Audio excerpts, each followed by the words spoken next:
Please welcome to the stage Corey Donaldson, Office of the Vice President for Budget and Finance at the University of Colorado, Denver.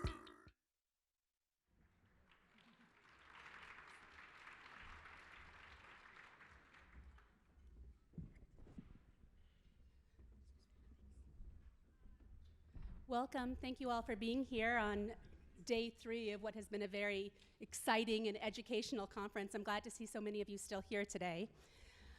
As you heard, I am an assistant vice president at the University of Colorado, and what that means is I have the privilege of working with all 4 of our amazing campuses and hearing what they're doing in the world of sustainability. I'm excited to be moderating this panel of inspirational experts in the field of sustainability today. I know we're going to learn a lot from them, and I'm hoping they'll leave you with some excellent advice. And with that, I think let's kick off our introductions. I'm going to have each panelist introduce themselves and talk about what they're working on right now that they're most excited about. Rick? See, is this? Oh, good. So good morning, everyone. My name is Rick Holtz. I'm the provost at the Colorado School of Mines. I am a chemistry professor who's doing work in biochemistry, so some sustainability work there. But I think there are so many good things and interesting things going on at Colorado School of Mines across all the things that we do, both teaching, research, and within our facilities. I'd say one of the most exciting things that we're doing is we're currently revising our core curriculum. And so a first-year freshman class that we're developing, we go by the acronym CASES, which means Contextual Approaches to Science, Engineering, and Society. And it will be taught thematically around themes, Earth, Energy, and Environment. So it'll weave sustainability topics and environmental topics throughout that course. So every student in their freshman year will be introduced to topics within sustainability, which I think is really exciting in order to build that ecosystem and that culture throughout our entire curriculum.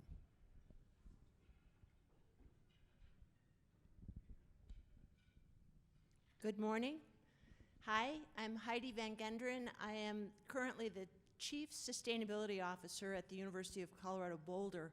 Corey asked us, obviously you've got our bios, but to tell a little bit about ourselves, I just need to go on record that in several decade career now of working to advance the policies, technologies, financing, and deployment of low carbon strategies, my absolute favorite job was working for the former governor of Colorado when he kindly created the position of a state climate advisor in his policy office.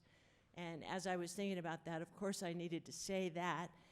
I will admit that also having been an appointee of Barack Obama in his administration might have rivaled the the job that I held with the governor, but it's been a pleasure to be back in academia.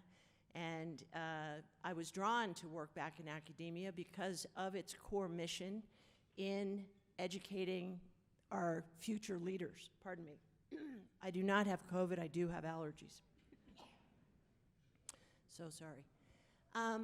I wanted to mention this morning an unusual event that's taking place at the University of Colorado in early December.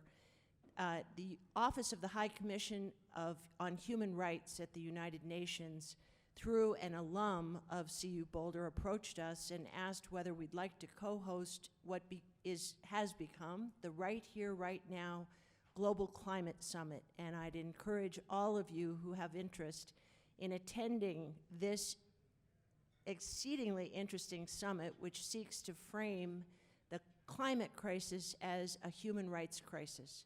As we look at the fact that we are experiencing climate change now, the world's most vulnerable populations, whether the very young, the very old, the disabled, indigenous communities, women, are those being affected first and foremost. And this summit is bringing people together literally from around the world to examine actionable solutions that need to be implemented yesterday.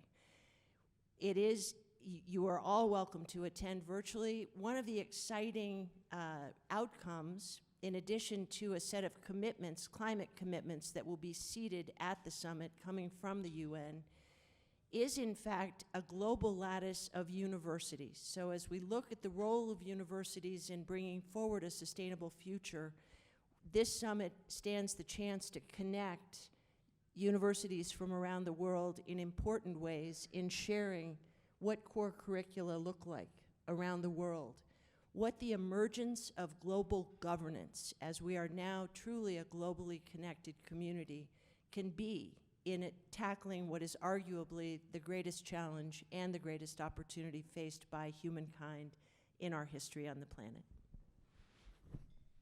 Thanks, Heidi. It's great to be with you and with all of you. So I'm Bill Ritter. I am at Colorado State University, and the center that I run is called the Center for the New Energy Economy. I'm going to talk in a minute about what excites me most, but I just want to say, because I think Heidi and our friend, I forget your first name, Rick from Mines, have done a good job about saying what their schools are doing. Colorado State University is a land-grant university, and the kind of work happening there across disciplines on climate and sustainability is truly, truly impressive. It has a real practical edge to it. There's a lot of what I call applied science and applied social science that's happening there, where we're looking at sustainability as a global problem, but we also are looking at parts of that, like the food, energy, nexus issues, and I would say as well, thinking about powering places around the globe that have no access to power. So I am part of the Energy Institute. The Energy Institute is one place on campus that I know really well about the work they do, and their stamp of approval is on a lot of things around the globe that are about taking down air emissions in the power sector and in the transportation sector and the oil and gas sector. And so that's just one example, but again, it's across campus, and I think for our purposes, it's been thematic and it's been gifted leadership that has really again and again promoted Colorado State University as a place where people can understand sustainability in both a visionary way, but also in a very practical way. That's this nice mix. So the center that I run, the thing that I was going to now answer your question, is a center that's a policy center that works primarily with governors, with utilities, with utility commissioners, and with legislators. We actually have a National Legislator Academy on clean energy and clean transportation. And I started it when I left office in 2011 and have been there ever since. So it's been an 11-year ride. And we work across the aisle. We work with Republicans and Democrats. And I think the thing that I'm most excited about that I've been working on is kind of coming to an end. I was the facilitator for a group of CEOs from utilities across the country, a group of environmental NGO CEOs like Environmental Defense Fund, the Nature Conservancy, World Resource Institute, and then I brought on board a group of environmental justice leaders to say, how do we get to zero carbon in the power sector in America in an equitable way? And it's been this fascinating and exciting conversation. The Inflation Reduction Act that we'll talk about more later is the product and part of our work. There's a saying that victory has 1,000 parents, only defeat is an orphan. So we're one of the 1,000 parents, this little group that I've facilitated for the past couple of years. But that was an exciting thing to do because 10 years ago, the power sector was not on board getting to zero. And now pretty much the entire industry is not only on board getting to zero, but doing it in a way that doesn't build a clean energy system on the back of poor people. Sorry, is this already on? Oh, it's already on. Thank you. Hi, I'm Grace Rink. I am the Chief Climate Officer for the City and County of Denver. And I think that makes me then the only person here not affiliated with the university, but I did go to college. So I went to Miami University, and I have a degree in history. So in an audience like this, I like to say 3 cheers for liberal arts. And also for those of you who are visiting, welcome to Denver, and I hope you're having a great time and a great visit. The most exciting thing that I'm working on, the agency that I work for is called the Office of Climate Action, Sustainability, and Resiliency. We are a relatively new agency. It was created just 2 years ago in city code. So if we have another mayoral transition, our agency will still stand. We are not, I am an appointee of the mayor, but our agency will still be there. In 2020, our voters approved a 0.25% sales tax, specifically to raise $40 million a year for the office that I work for. And so that makes our office one of only now a handful in the nation to have a taxpayer-supported fund dedicated just to climate action. And we are doing a lot of really exciting work with that money, specific to the point you just made. Our fund actually requires that we spend half of the dollars for the direct benefit of the people and communities who are most harmed by climate change impacts. And we understand that to be people of color and indigenous people, communities where the majority of residents have low incomes, people living with chronic health conditions, babies, children, and older adults. And so we have all kinds of programs we're working on right now to electrify our low-income houses that don't have cooling, which means they also don't have filtered air to protect them from wildfire smoke, and to protect them to the extreme heat that we're experiencing. And then we have really fun projects. If you are going around town and you're seeing lots of e-bikes, not just the shared e-bikes, but just people on them, you are not mistaken, they are everywhere. We funded direct-to-consumer rebates so that folks could buy e-bikes this year. And since we launched on Earth Day, in less than 6 months, 4,400 people have bought e-bikes through that program. So we're doing a lot of really exciting work, and happy to talk more about it through this panel. Thank you. Thank you all. As you can see, we have an amazing panel. This next section questions, what I'm going to ask our panelists to do is each to answer a question, but as we were preparing for this panel, it was obvious that they had so much to say to each other. So while I'll have some directed questions, I'm hoping they will dialogue with each other as well. So this first question, Bill, is for you. Can you talk about trends in local, state, and national policies and how the private sector is reacting to these policies, and what does this mean for higher education? Sure. So at the federal level, obviously, the last couple years have been fairly significant. The Infrastructure Act has sustainability and climate issues that are a part of it.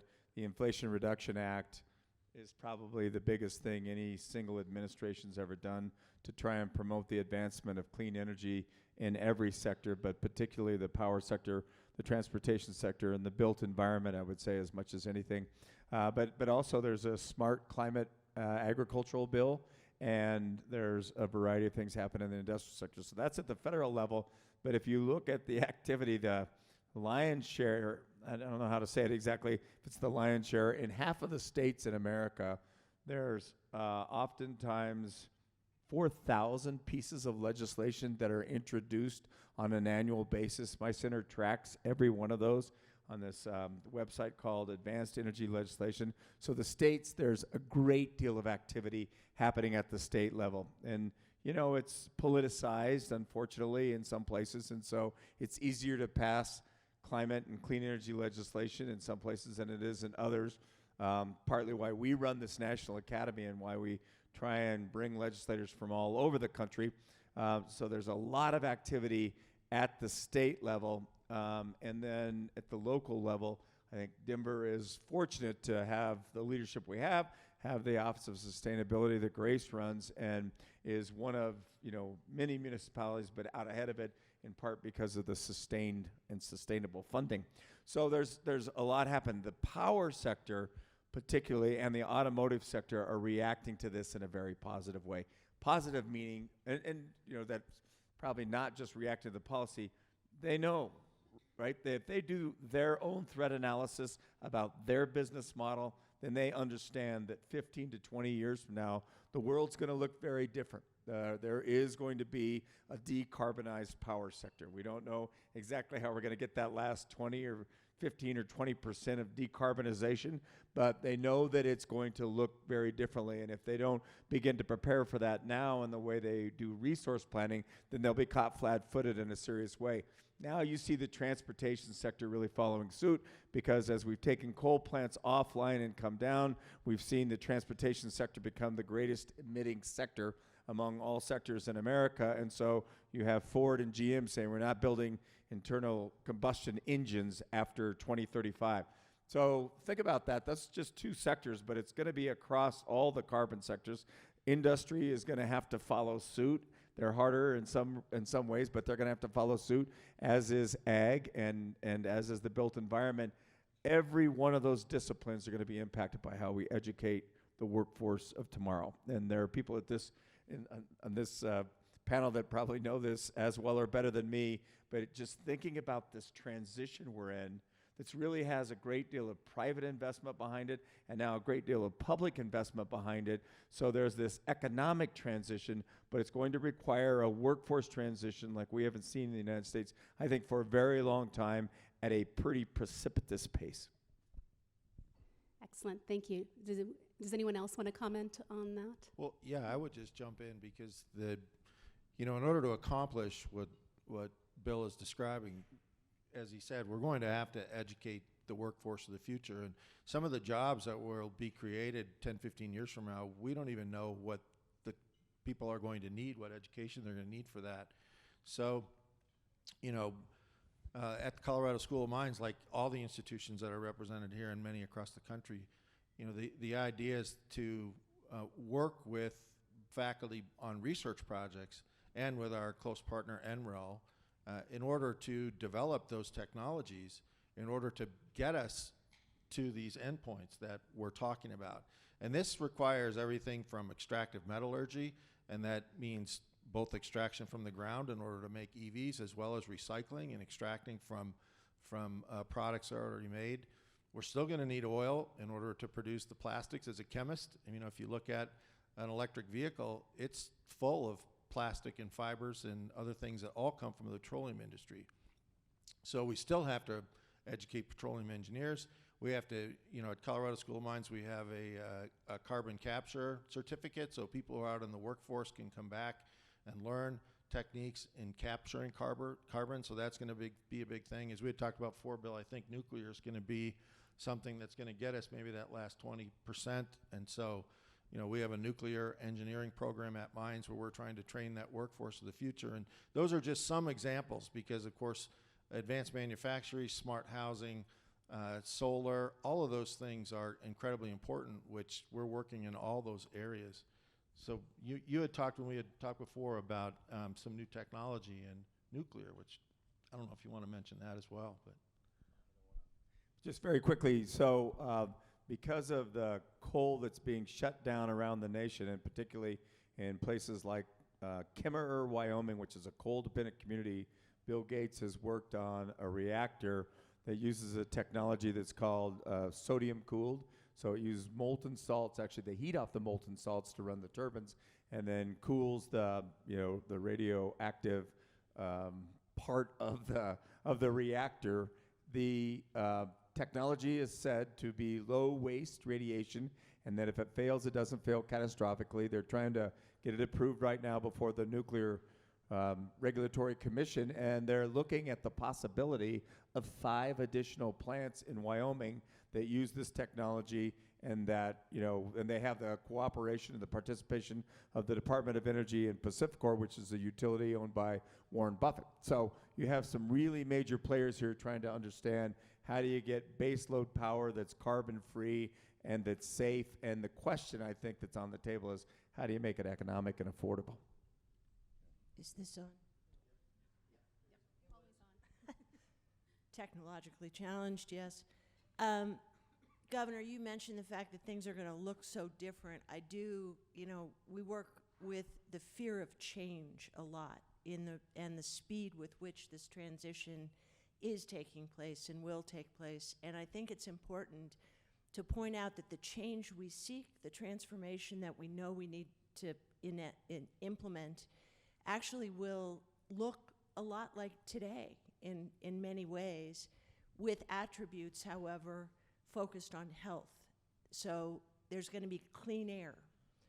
Reading about the COP27 is underway in Egypt right now, and Cairo is one of the most polluted cities in the world.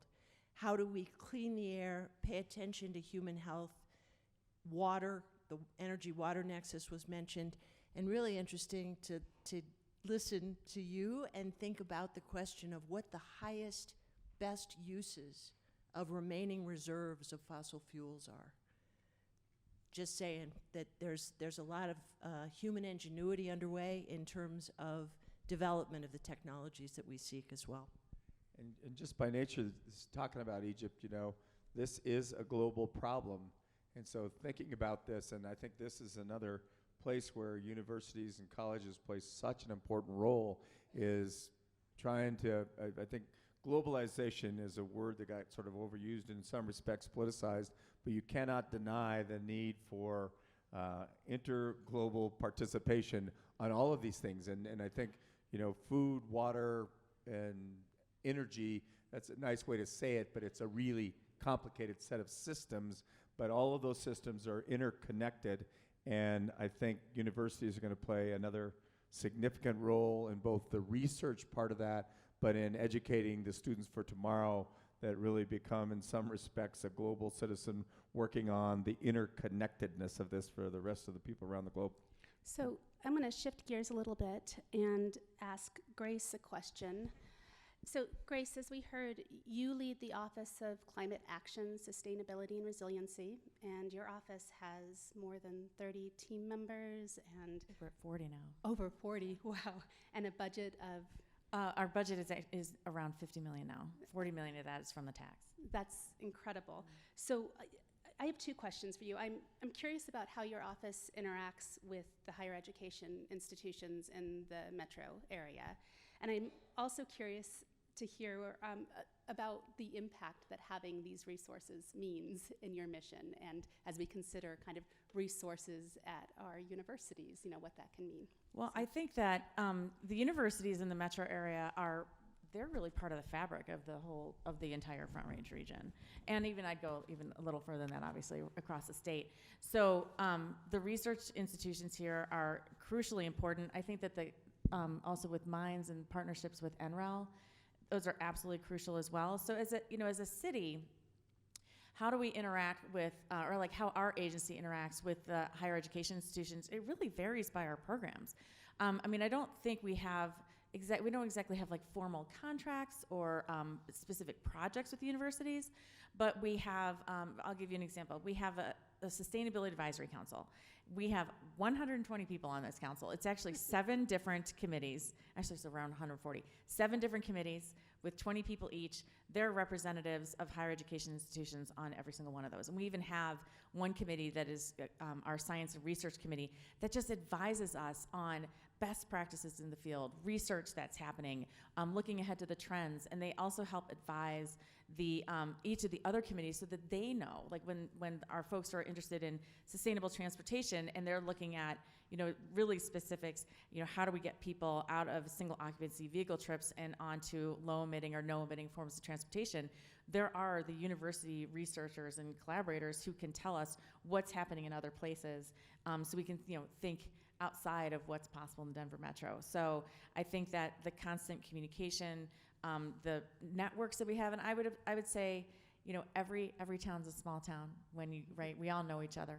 So wherever you're from, the networks that are built by your faculty and staff, by your students and your alumni network, it permeates every one of the, every institution in town as well as the corporate sector.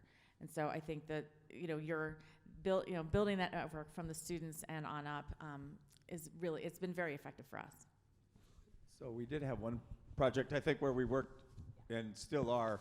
The National Western Stock Show was going to get a facelift and needed one badly. Colorado State University has become a partner there. We're building 3 different we're building a campus, 3 separate buildings with different research in those. But there is a real focus on sustainability from start to finish, and I'm happy to say we were part of that, of thinking about how to do that, and that was a great partnership and still remains, a work in progress, but a way for a university, a municipality, and a entity called the National Western Stock Show to all combine efforts and say, we want to build a really sustainable place here. How do we do it? And it does have, I think it's probably the largest sewer heat recovery system that will make between that and solar, that campus will be nearly net zero. And so I have Which is 2 huge sewer lines, the sewer treatment plants just beyond it, and they're pulling the heat off that for district heating for the campus. And that is, I think, an idea that came out of CSU. I don't want to, they say, until somebody disagrees, I'll take it. That is, And, that and is I'm a- not going to point out at this point that CSU is eating our lunch on most endeavors in the sustainability arena.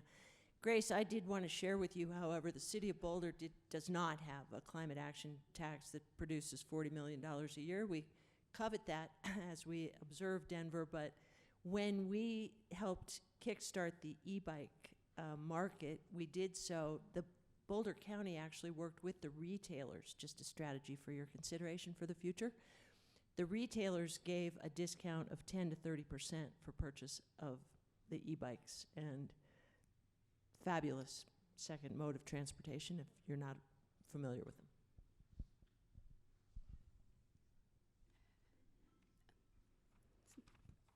So Heidi, we'll stay with you for a minute.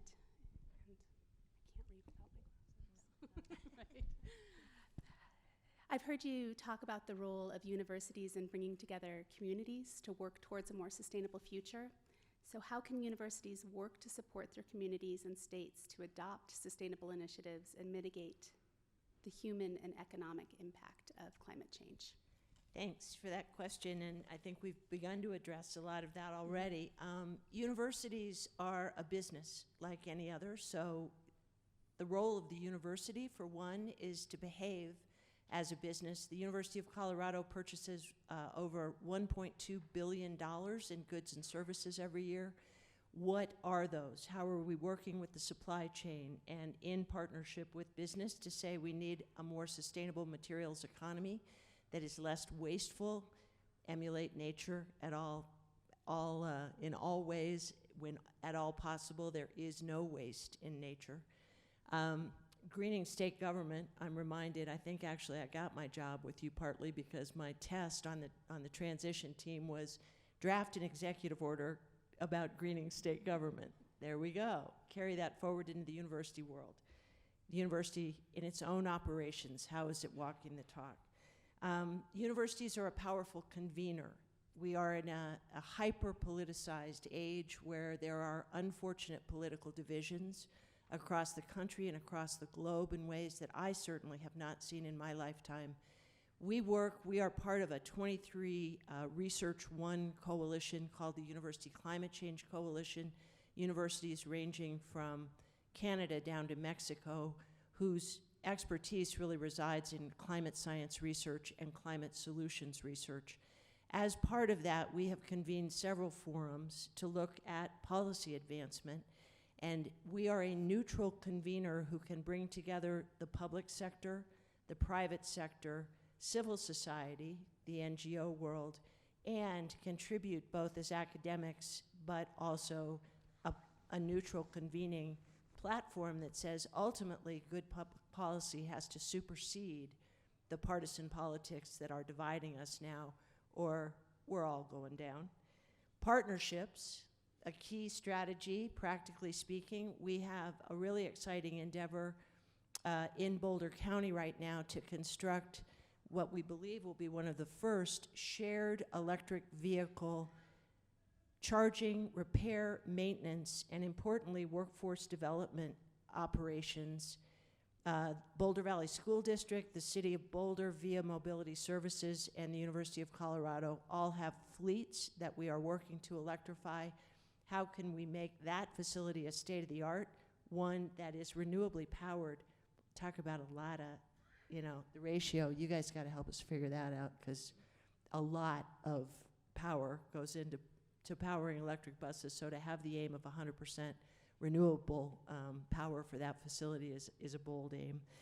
Partnerships, again, whether they're global, we've mentioned the fact this is a global challenge, but the solutions to it will be implemented at a reasonably local level, as with the Western Stock Show partnership, all the good work that's going on in Denver. How can the university help be the glue that brings together effective partnerships, that has a policy platform that encourages the unleashing of private sector capital for the investment that we seek? Last but not least, of course, the core mission of universities as has been mentioned already, our core mission of educating the leaders of the future cannot be emphasized enough. Well, that perfectly cues up the next question. Thank you, Heidi. Rick, I know you've touched on this a bit already, but could you answer for us what steps you think universities should take to position themselves to provide the workforce education needed to support renewable energy production, energy-efficient manufacturing technologies, and climate-resilient infrastructure? Yeah, I think it starts with the culture within the institution that you need to have students for sure who drive this. And we hear all the time from our students, undergrads through grad students, that sustainability is one of, probably is the top of mind issue that they have. So I think it starts with them. It also means faculty and hiring faculty who work in areas that support a sustainable future in all of the various topical areas we've already discussed. And it also takes a commitment by the administration and the staff to make sure that we're incorporating those concepts of sustainability across the curriculum in programs in innovative ways, that we're providing the opportunities to students to engage in those topics, but also that our faculty are doing top-notch, incredible research in those areas and providing those research opportunities to our students and collaborating outside of the institution across the country and the world with other universities and other national labs like NREL, which we've already mentioned. So I mean, some of the things that we're doing, so back in 2019, Colorado School of Mines developed a sustainability strategic plan that we've been implementing since then. And this was really driven by our students. So our students said, you know, we want Mines to be a sustainable campus. We want to do a better job, not only with our facilities, but with education and with research. So that plan was really student driven and faculty participated in it. So we've been implementing that plan and you know, some of the things, like I've mentioned, some of the graduate programs. We started the Advanced Energy Systems graduate program, which is in collaboration with NREL. And that's a program to help train the scientists and engineers of the future on the energy transition. We've got the Global Energy Futures Initiative going on campus, which, as Bill had indicated, encompasses water, nuclear, petroleum, mining, advanced manufacturing, all the sectors that you can think of that are going to be impacted by a sustainable future, as well as you know, smart building. So we've started a construction engineering program that has a focus on sustainable construction practices. There's also honors programs. So first year honors programs around the global energy futures. We're working on developing that. So we'll have a cohort of students who will be just focused on that global energy future. I think with all of the various research projects and student-led projects, like in 2019, we had a group of students that developed and built in Africa, so they had to ship all the parts there, a sustainable house that was completely energy sustainable and won first prize in that contest. So those are the things that students are working on, real-world project-based initiatives that teach them the skills they need in order to, when they move out into the workforce, to be that that workforce of the future, who not only can work on the grand challenge problems that we have right now, but also have the ability to tackle those problems that we haven't even identified as yet. And Corey, I would say I think there's a huge opportunity for the universities here in Colorado and elsewhere in this country to work with the community college system as we look at the new energy economy that we want to bring forward and the training, the workforce training.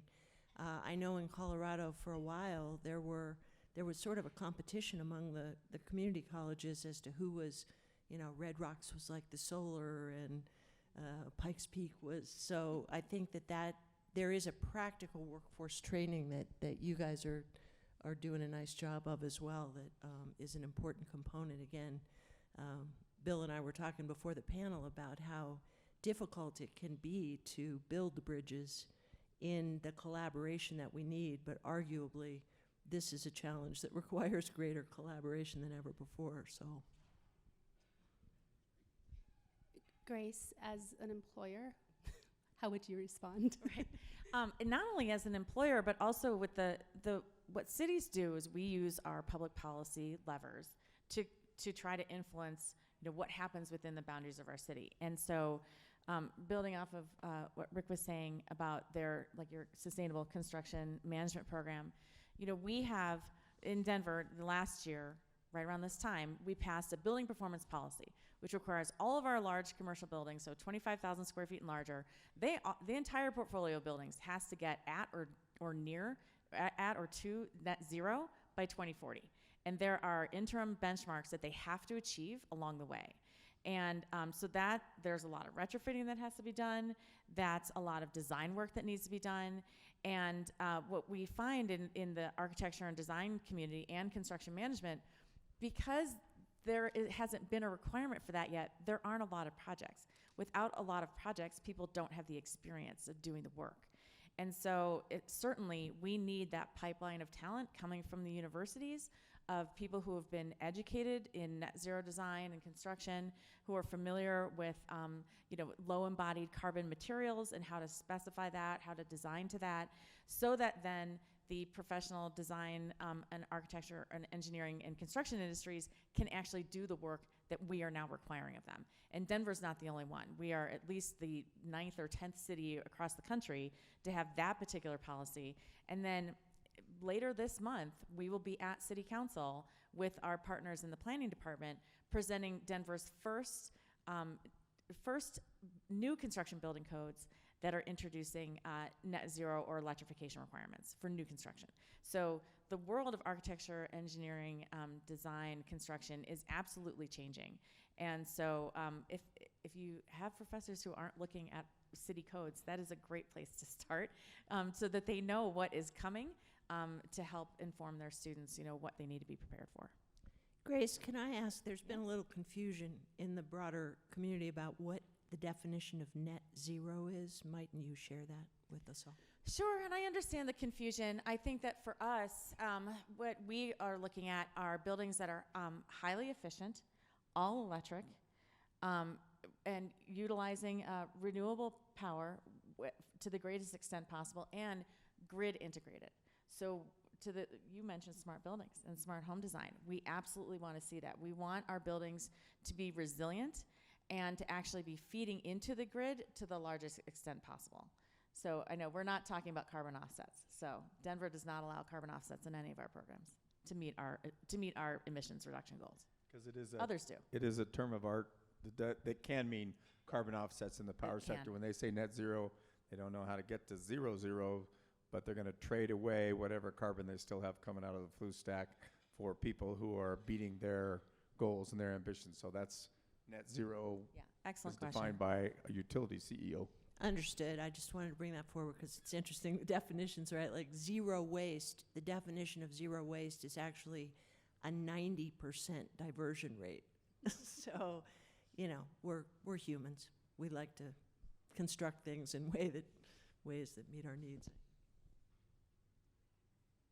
So this next question is one I ask because I think it's a very real challenge in this world.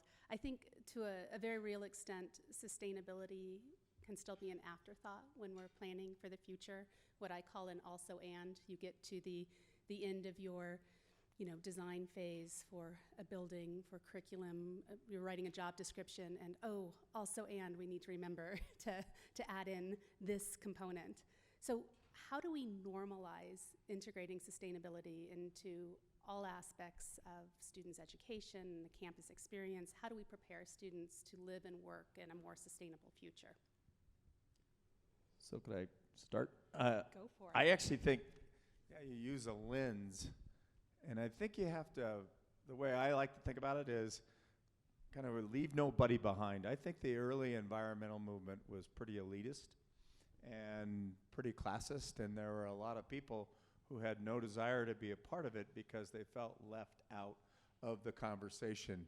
And I think we're at a place in the world, and certainly a place in our university systems, where we have to have a lens that's across everything. So if you're like us, an ag school and a vet school, and we have, great human sciences, social sciences, healthcare, that sustainability lens should be from start to finish, and it should be something that we all are sort of trained around thinking about that.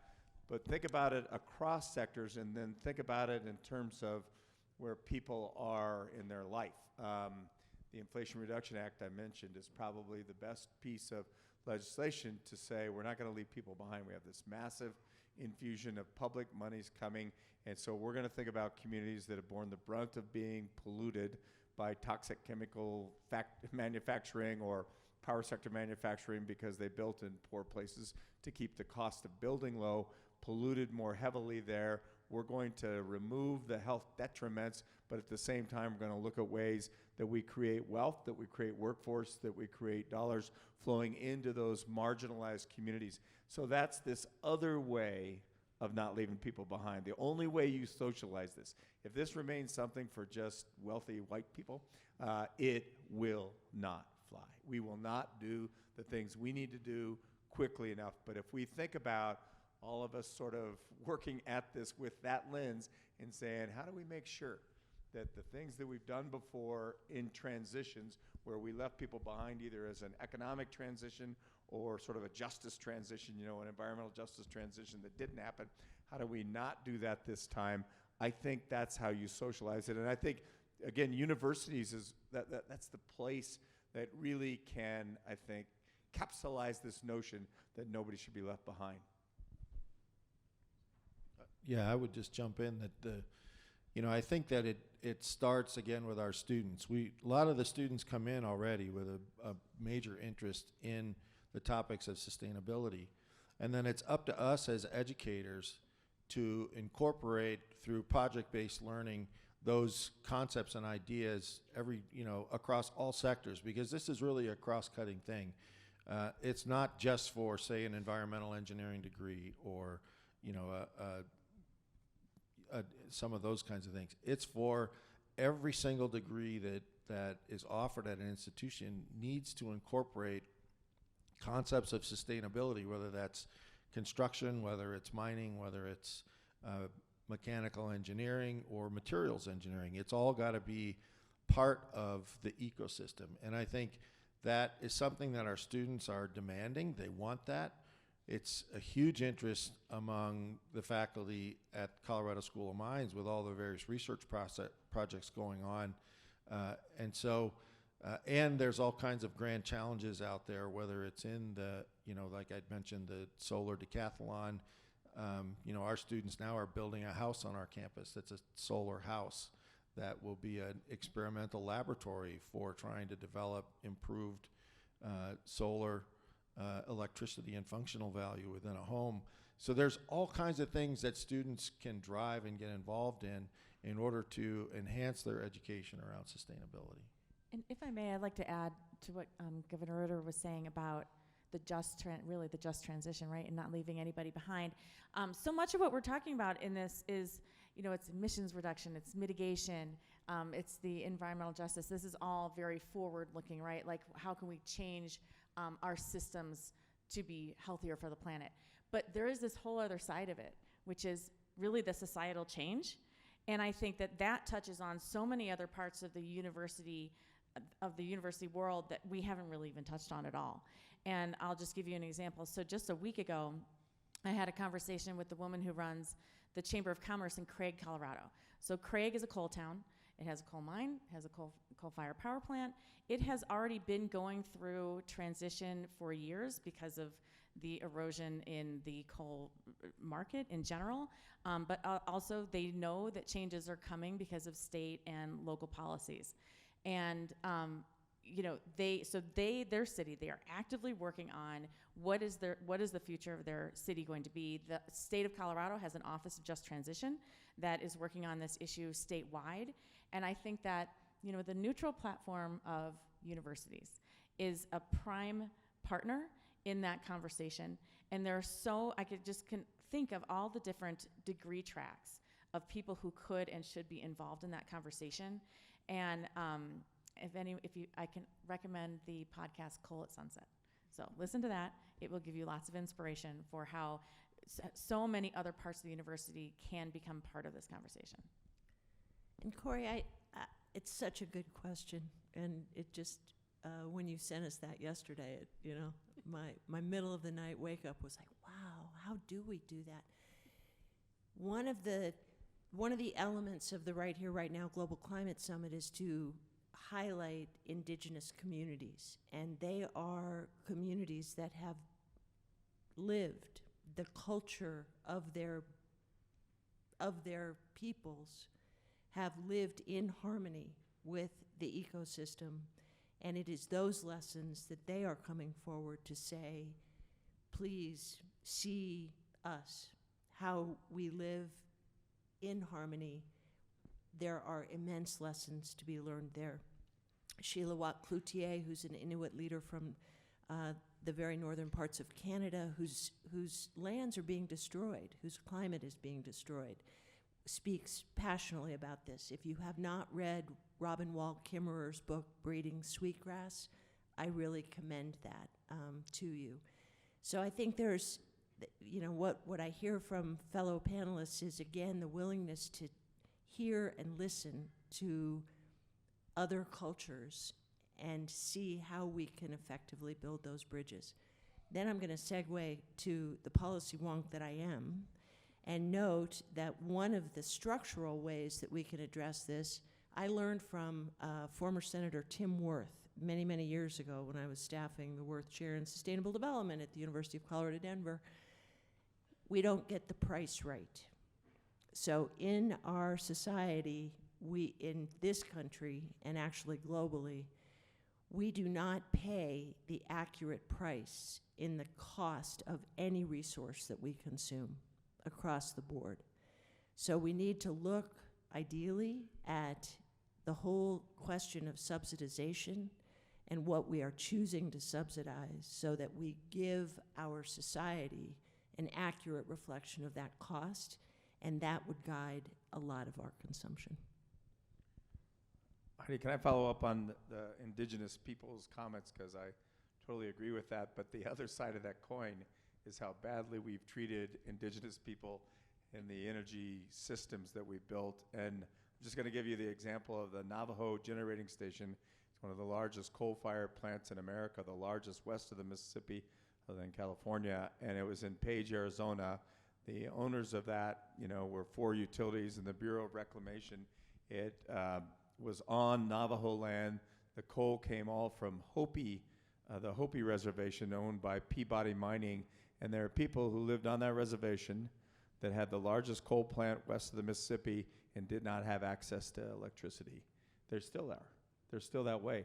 They've shut the plant down now. They shut it down it was 1944, so 25 years early, because it was non-economical and the utilities were the majority owner, and they said we can build out other things, including renewables and gas, for much cheaper than it's costing us. So 750 Navajo were out of jobs, but imagine having the largest coal plant in that proximity and not having access to any electricity because they didn't build it in as part of the grid or part of the infrastructure.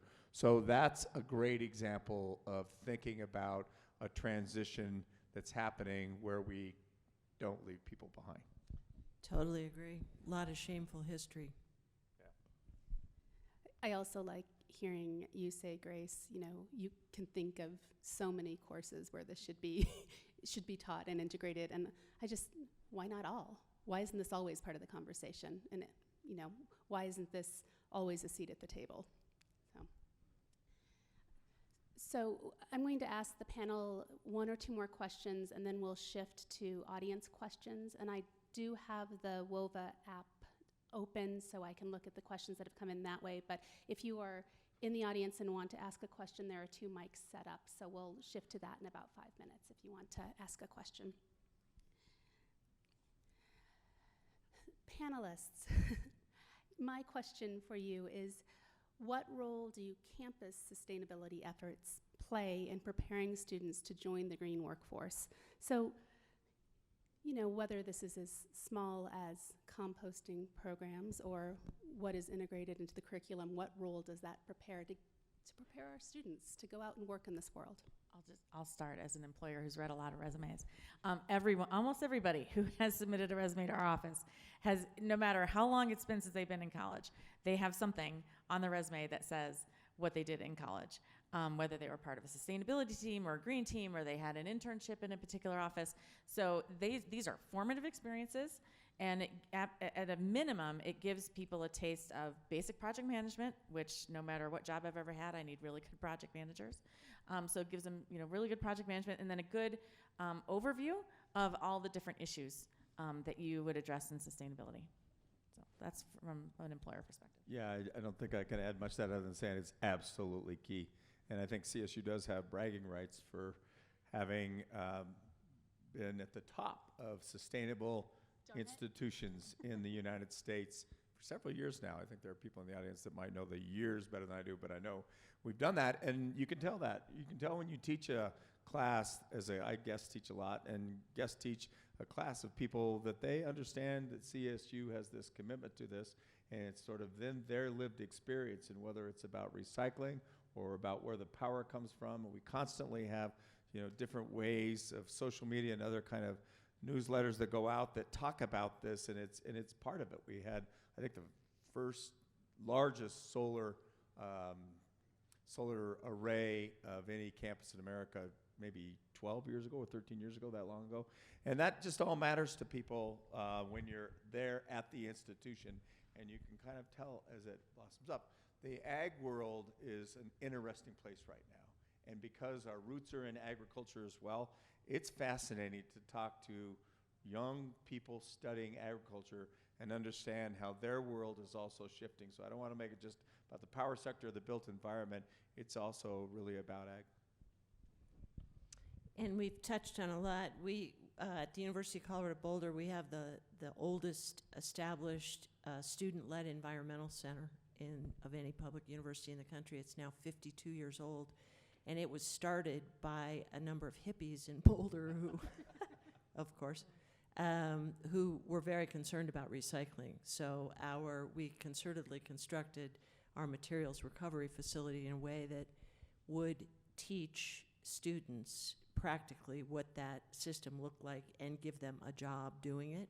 There's also the notion of campus as a living laboratory, a living learning laboratory, and I think Mines does a lot of this. I know CSU does as well, in terms of the deployment of emerging technologies that need to have a demonstration platform on their way to determine whether they are commercially viable or not.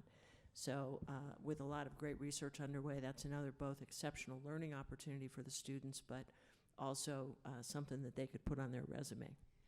Heidi, I'd love to hear a specific example of a living learning laboratory on the campus. Our Green Labs program right now, 40% of the University of Colorado Boulder is in laboratory space because of the research. So the program, the Green Labs program, actually, in terms of outreach and the function of those laboratories in a way that is as resource efficient as possible, is the most practical example we have of that, Corey.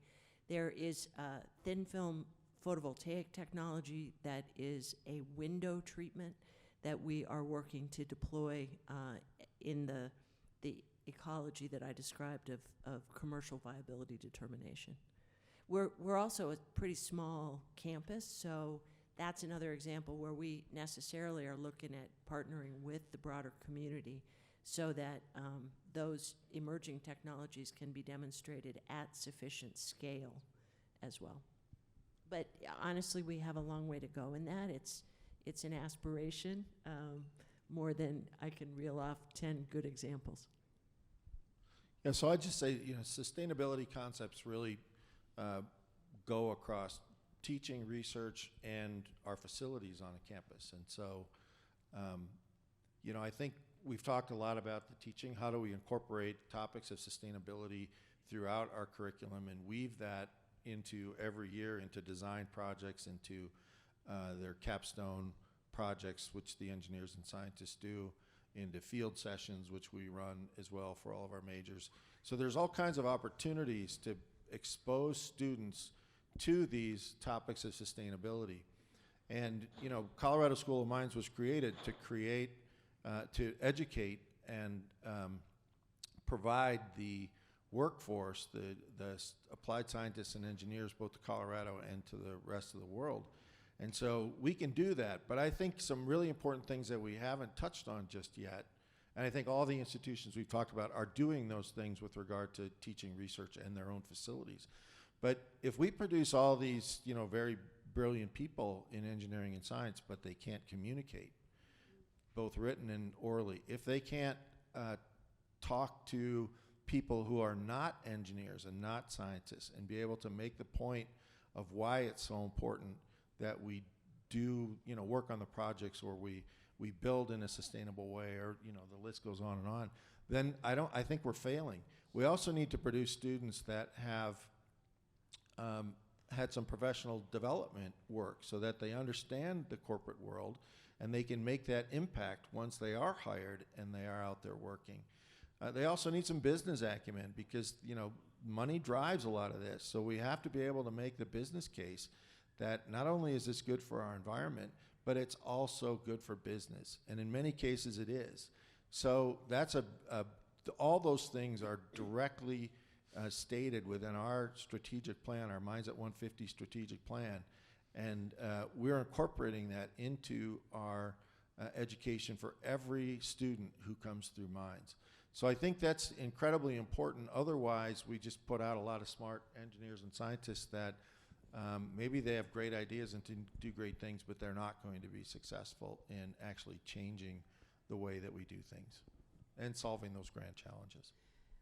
You know, as a liberal arts educated person, I'm always a fan of hearing the importance of that, just like Grace, right? Yeah. Please, please. So I see some folks by the mics in the audience, so why don't we start over here with your question?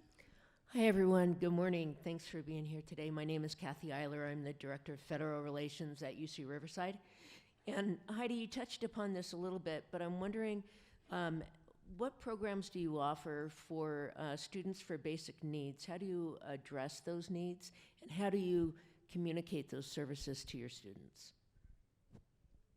It's a very good question, and not totally my bailiwick, I'm chagrined to admit. Corey, fortunately. Well, I was listening with the Heidi ear. Would you restate the question, please? What programs we provide? How do we meet basic needs in the university system? Yeah, so food, transportation, housing, yeah. You know, I'm trying to think about this in the context of, you know, recent years versus kind of what new normal is moving forward. I mean, we work very hard on the scholarship front to look at full cost of attendance. Certainly, like many institutions, we have food pantries. On the transportation side, most of our campuses provide the Eco Pass, which allows free public transit with our RTD system. So it's a story of lots of pieces and parts to come together and look at the full picture of what it means to attend college beyond just the price of fees and tuition. There are amazing support centers at all of our campuses that are, you know, designed for different student groups that also look at meeting needs around emotional and mental health well-being. So those are also very important priorities for our campuses. So I think it's always something that I think all of us can do more and do better, but something that is very, very important for the University of Colorado campuses. Yeah, and Kathy, we've got some pretty horrendous statistics.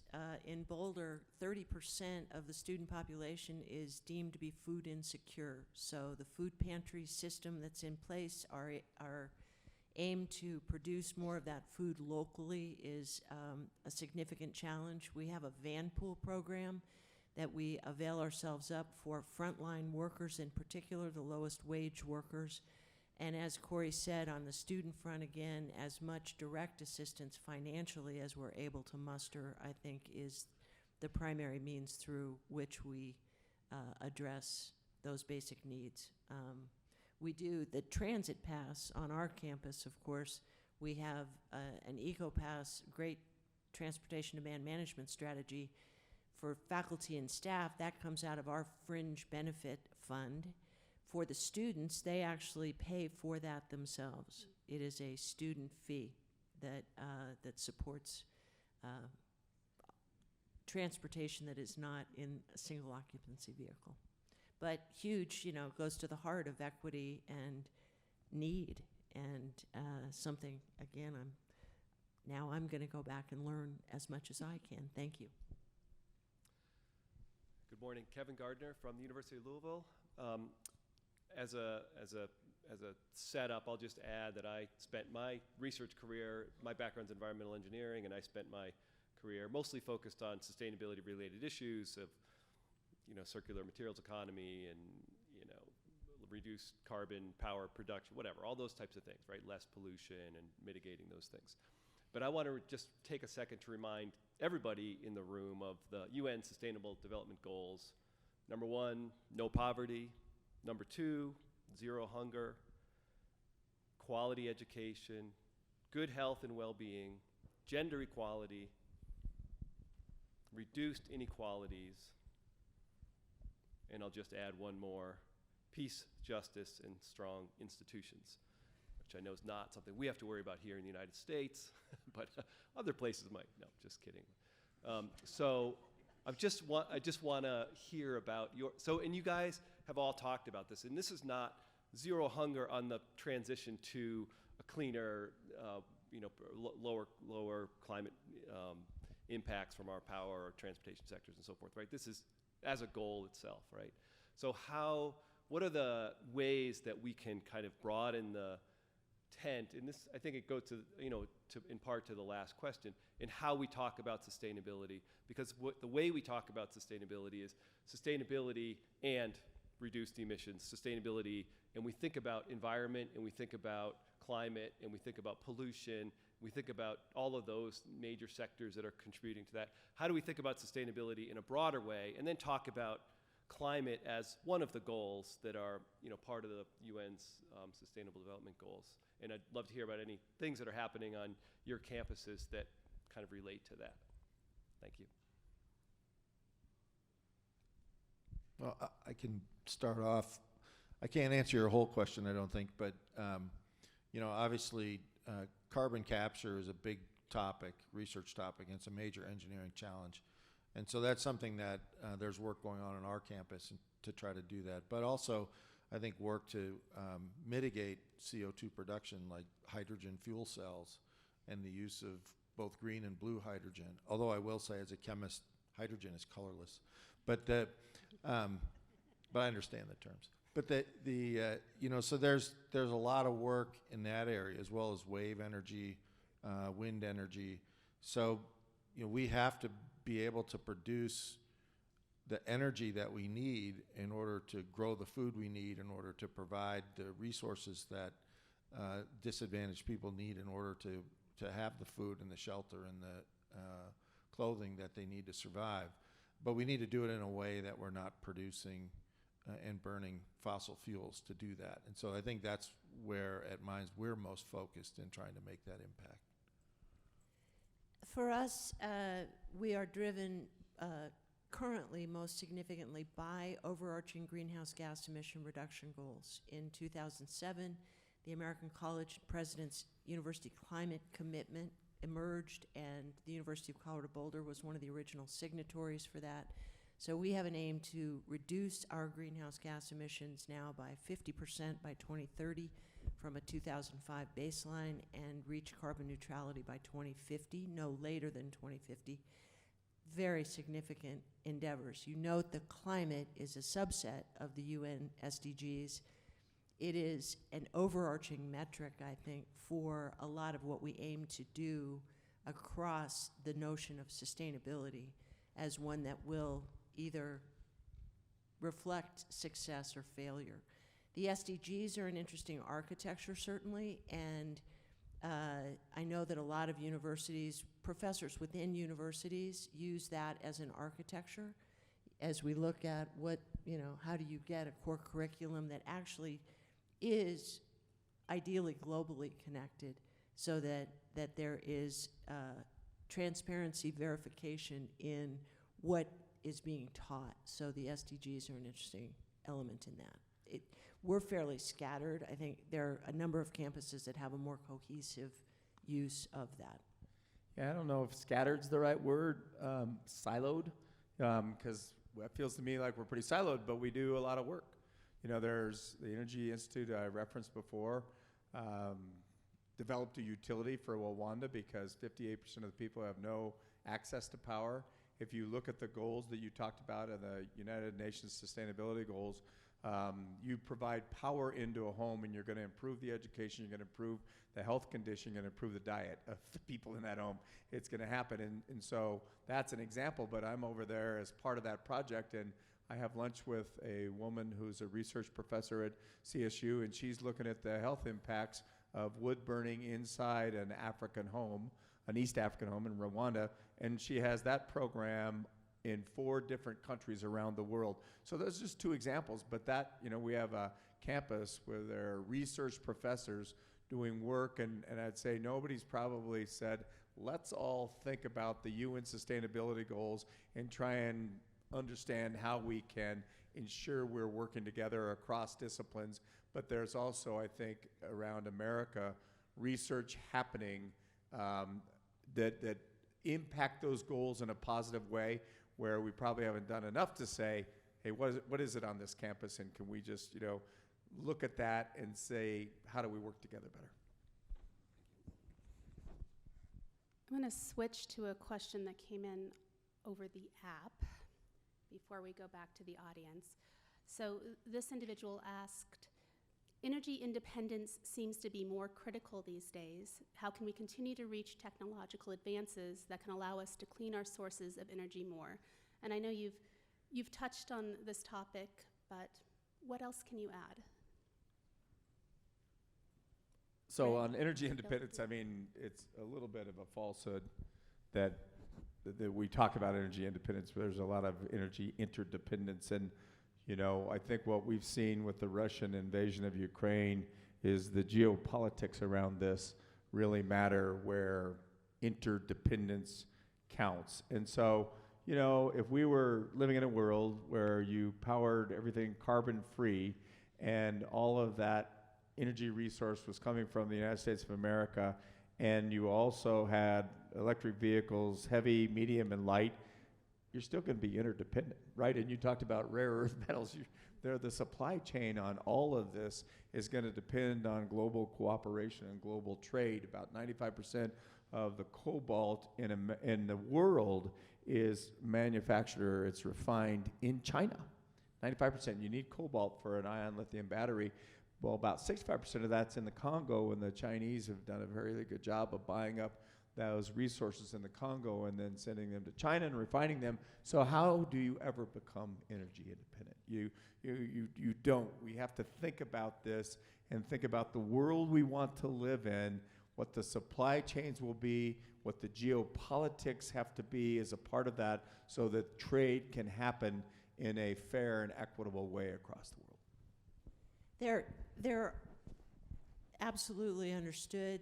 There are some tenets, I think, that will, right now, we're planning for a more resilient future with the expectation that there are going to be more and more extreme weather events coming at us. What do we do about that?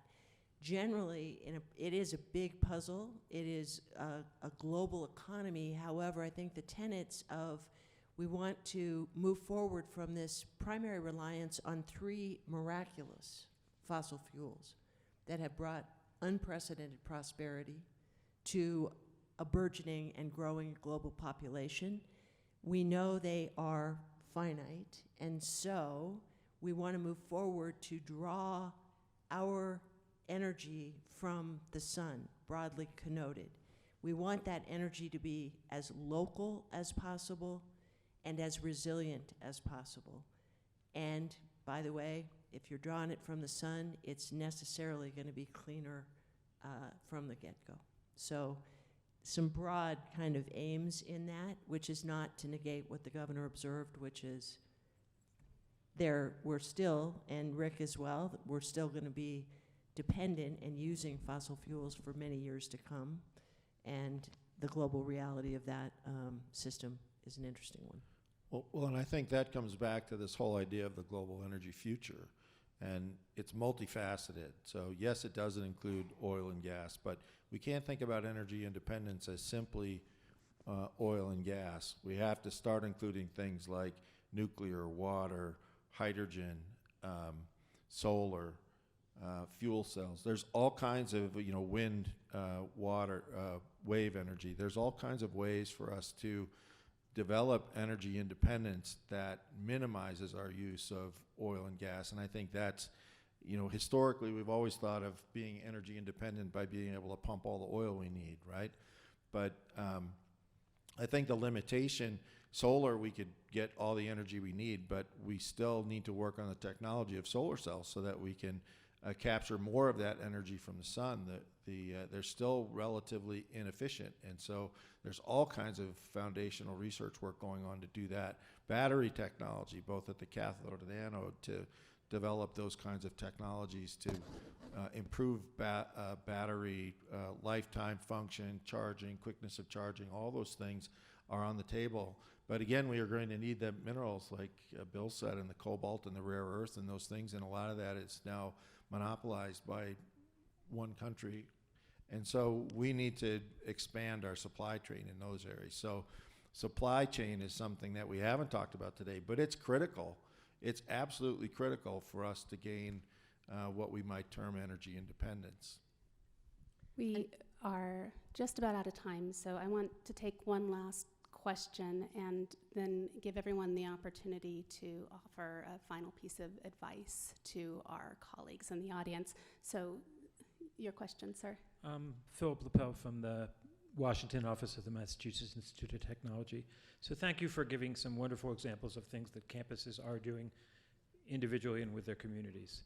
But I think there's a sense that the university community generally, unfortunately, is not engaged fully in the same way in the institutional government partnership that we have used to address great challenges from World War II through most recently to the way we all came together to respond to COVID, both on our campuses and with our communities.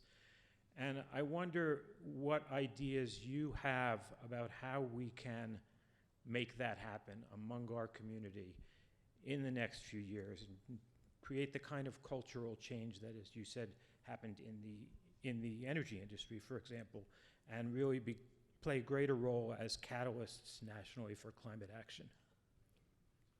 This is our lightning round, panelists. Grace, would you like to start? Sure.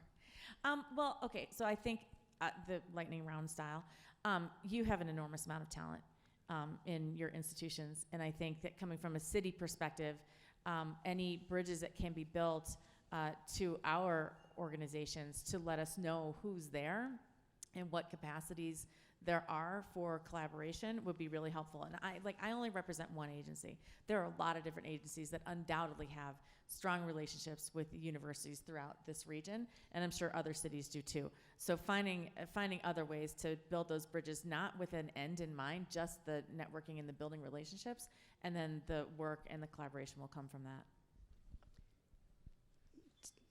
So very quickly, I think you have to take the politics out of this. And I think it got politicized in some respects over the last 15 years, and depoliticizing this and finding ways to talk to sort of entire communities. In Fort Collins, we had a program called Town and Gown that was very much about integrating the issues that the town of Fort Collins, the city of Fort Collins cared a great deal about with what was happening on campus. And I actually love the question because I think it describes the cultural change necessary for the big transition to happen that is, in my sense, also necessary. Great question. Let's step up and do it, I'd say, and actually tap the students at our respective institutions to ask their leadership on it. Yeah, I would say that, if you watch the news like I do and read the news, and you walk away pretty darn depressed most of the time. You can really walk away thinking we're in serious trouble. But I'd say you spend 10 minutes talking to our students, and you see that the world's in pretty darn good hands. We have some incredible students who are enthusiastic, energetic, innovative, entrepreneurial, wickedly smart, who they're gonna jump in and solve these problems, and they want to learn, and they're ready to, we think outside the box is not something I like to say, but they're doing that. I mean, so I just think you see the students that are coming, and I think our world is in pretty good hands. So thank you all so much for being here today. I'm going to take the privilege of the last word and call back to something I heard APLU President Mark Becker say on Sunday night. He said, "We are an unstoppable force for good," and I think there is no place where that is more true or there's more opportunity than when we're talking about combating climate change and in this lane of sustainability. Thank you so much, panelists. We will applaud you off the stage and welcome our next panel.